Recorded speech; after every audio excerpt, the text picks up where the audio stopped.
सत्संग में अनमोल खजाना हर जीव को मिलता है। ये अलग बात है,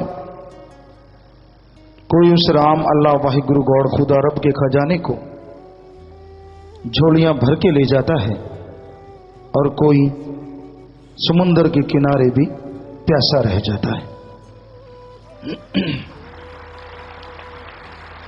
सत्संग में आना बहुत बड़ी बात है, लेकिन सुन के अमल कमाना ये असली बात है। जब तक आप सुनेंगे नहीं, अमल करेंगे नहीं, तो कैसे मालिक की दया में रहमत बरसेगी।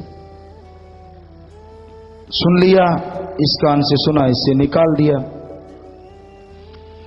कई बार इंसानों के नाम होते हैं, नाम शेर सिंह खड़ा क्यों है, रास्ते में भाई कुत्ता भौंक रहा है। तो कहने का मतलब दिखते कुछ और हैं और करते कुछ और हैं। आज के युग में इंसान ऐसे हुए पड़े हैं। किस पे इंसान यकीन करे? यकीन के लायक सदगुरु मौला अल्लाह वाहिगुरु राम रह गए, बाकी किसी का कोई पता नहीं। कब इंसान चलता चलता पैसा खोटा हो जाए कुछ मालूम नहीं।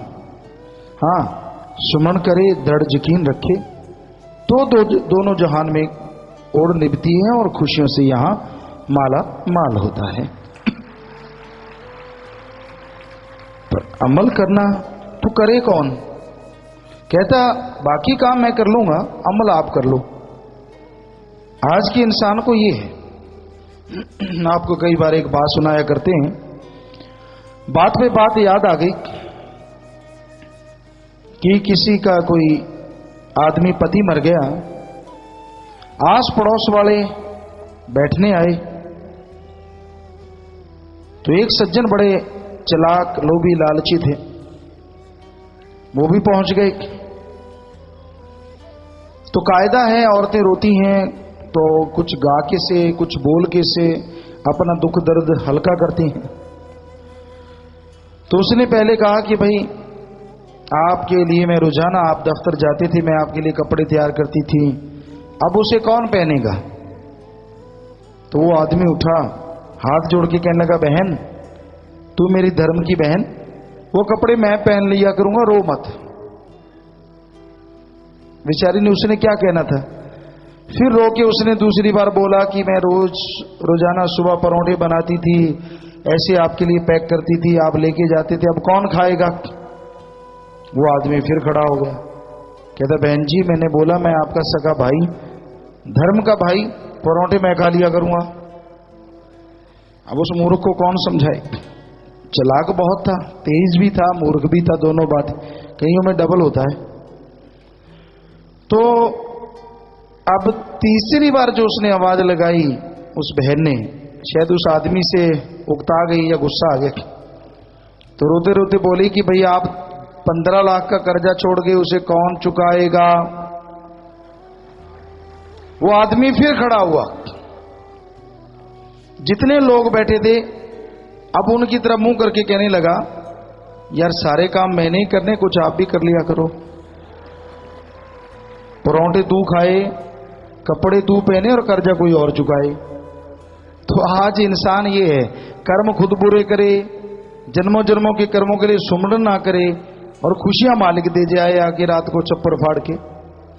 ये चाहता है आज का इंसान। ये कैसे संभव है? जैसा बोओगे वैसा काटोगे जरूर, जैसे कर्म करोगे वैसा भरना जरूर पड़ेगा। ठीक है, टाइम लग जाता है, आप भी यहां हैं और देखते रहेंगे जो लोग ऐसा करते हैं, तिल तिल करके भरते हैं। इसलिए कर्म ना खोटे करो, बुरे कर्म ना करो, अच्छे नेक कर्म करो, मालिक से मालिक को मांगा करो, ताकि मालिक की कृपा दृष्टि के काबिल आप बने और दोनों जहां की खुशियों से आप माला माल हो जाएं। तो भाई संतों के पास तो वचन है, कोई सुन ले मान ले तो फायदा है, ना माने तो हर कोई मर्जी का मालिक। कोई भेड़ बकरी तो है नहीं कि रस्सा डाल के खूंटे पे बांध देंगे। आदमी मर्जी का मालिक है, वो कहता मैं तो ये करूंगा तो कर, मैं तो गड्ढे में गिरूंगा तो गिर। संत तो बहुत रोकते, बाहां पकड़े रखते, ना गिर भाई, ना गिर भाई, ना गिर। कितना मैं तो गिरूंगा। तो भाई मर्जी आपकी, हमारा फर्ज बताना। सुमरन करो, बचनों पे रहो, बुरे लोगों का संग ना करो, अच्छाई का संग करो, भली सोहबत करो, तो मालिक की कृपा दृष्टि बरसेगी और दोनों जहां की खुशियों के हकदार आप एक दिन जरूर बन जाएंगे।